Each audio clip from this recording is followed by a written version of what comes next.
ሰላምና ጤና ለእናንተ ይሁን። ከኢትዮጵያ ብሮድካስቲንግ ኮርፖሬሽን ኢቲቪ ዜና የሰዓቱን ስፖርት ዜና እነሆ። አንዱ ዓለም ቡታ ነኝ። የኢትዮጵያ ብሔራዊ ቡድን የዓለም ዋንጫ ቋቱን ለይቶ አወቀም። ዋሊያዎቹ ለ2026 የአሜሪካ ሜክሲኮና ካናዳ ዓለም ዋንጫ ለማለፍ የማጣሪያ ጨዋታ የሚያደርጉበትን ምድብ የፊታችን ሐምሌ 5 ቀን 2015 ዓ.ም እንደሚያውቁ ተገልጧል። ከምድብ ድልድሉ አስቀድሞ በፊት ወቅታዊ በሀገራት ደረጃ ሰንጠረዥ መሰረት ሁሉም ሀገራት የሚገኙበት 6 ቋቶች ይፋ ሲደረጉ ኢትዮጵያ በአምስተኛው ቋት ውስጥ ተካታለች። በኢትዮጵያ ምድብ ስር ኒጀር፣ ኮሞሮስ፣ ሱዳን፣ ሩዋንዳ፣ ብሩንዲ፣ ኤስዋቲኒ፣ ቦትስዋናና ላይቤሪያ እንደሚገኙበትም ታውቋል። በአፍሪካ የተሻለ ደረጃ ላይ መቀመጥ የቻሉት 9 ሀገራት የመጀመሪያው ቋት ላይ ሲገኙ ሞሮኮ፣ ሴኔጋል፣ ቱኒዚያ፣ አልጄሪያ፣ ግብጽ፣ ናይጄሪያ፣ ማሊና ኮት ዲቯር ተካተውበታል። በምድብ ድልድሉ 6 ሀገራትን የሚይዙ 9 ምድቦች የሚኖሩ ሲሆን ምድቡን በአንደኝነት የሚያጠናቅቁ 9 ሀገራት በቀጥታ ዓለም ዋንጫውን ይቀላቀላሉ። ምድባቸውን በሁለተኛነት የሚያጠናቅቁ ምርጥ 4 ብሔራዊ ቡድኖች የጥሎ ማለፍ ውድድር አድርገው አሸናፊው ብሔራዊ ቡድን 10ኛ ሆኖ ለዓለም ዋንጫው እንደሚያልፍ ተገልጧል።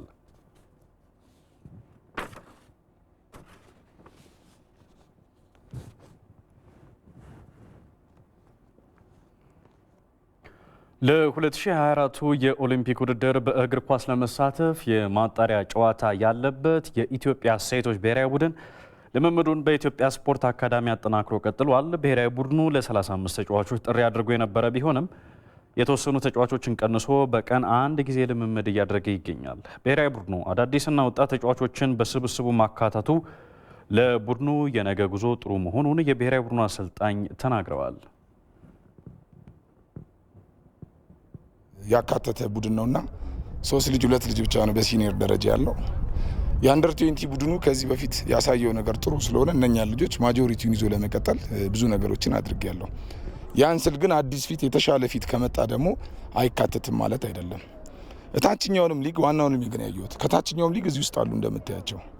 እግር ኳስ ወቅታዊ ፐርፎርማንስን አቴንድ ተደረገ ብትሰራ የተሻለ ውጤታማ ትሆናለህ። አንደኛ ብዙ አመት ብሔራዊ ቡድኑን ለመገንባት ጥሩ ነገር ይፈጥራል። 2 ወጣት ተጫዋቾች ከመጡም በኋላ ብሔራዊ ቡድን ላይ ብዙ ማገልገል ይቻላል። ያንንም ከማሰብ ነው።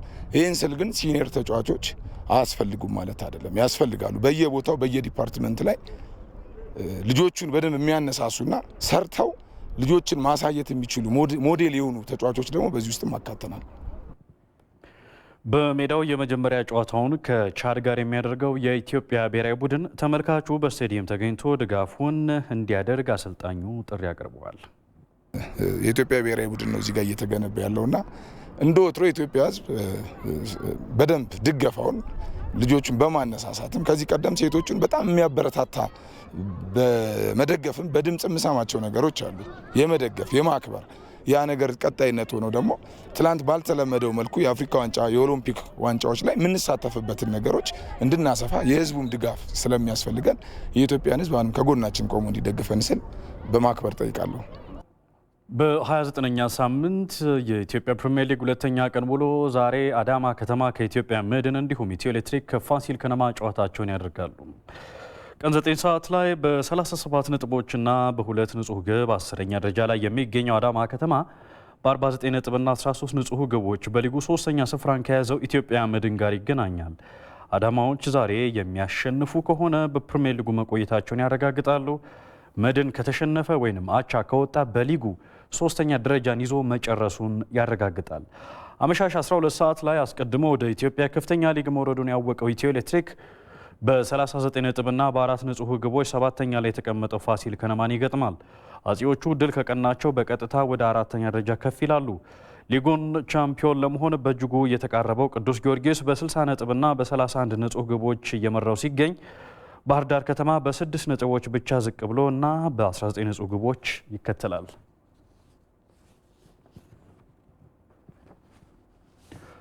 የሉዛን ዳይመንድ ሊግ ዛሬ ምሽት ሲደረግ በ5000 ሜትር 7 ኢትዮጵያውያን አትሌቶች ይሳተፋሉ። በ1500 ሜትር ደግሞ ለሜቻ ግርማ ለአሸናፊነት ተጠብቋል። ዮሴፍ ሹምዬ የ2023 ዳይመንድ ሊግ ስድስተኛ ውድድሩን ዛሬ በስዊዘርላንድ ሉዛን ያደርጋል። የዓለምና የኦሎምፒክ ሻምፒዮኖች ተካተውበታልና በጉጉትም ይጠበቃል። ኢትዮጵያውያን አትሌቶችም በተለያዩ ርቀቶች ይወዳደራሉ። ፊቱን ወደ 1500 ሜትር አዙሮ ከ3 ቀናት በፊት በኮንቲኔንታል ጎልድ ቱር ኦስትራቫ ላይ ድል ማድረጉ ይታወሳል። ከኢንግብሪክስተን ጋር ለመጀመሪያ ጊዜ በሚገናኝበት የምሽቱ መድረክም ለአሸናፊነቱ ተጠብቋል። በፓሪስ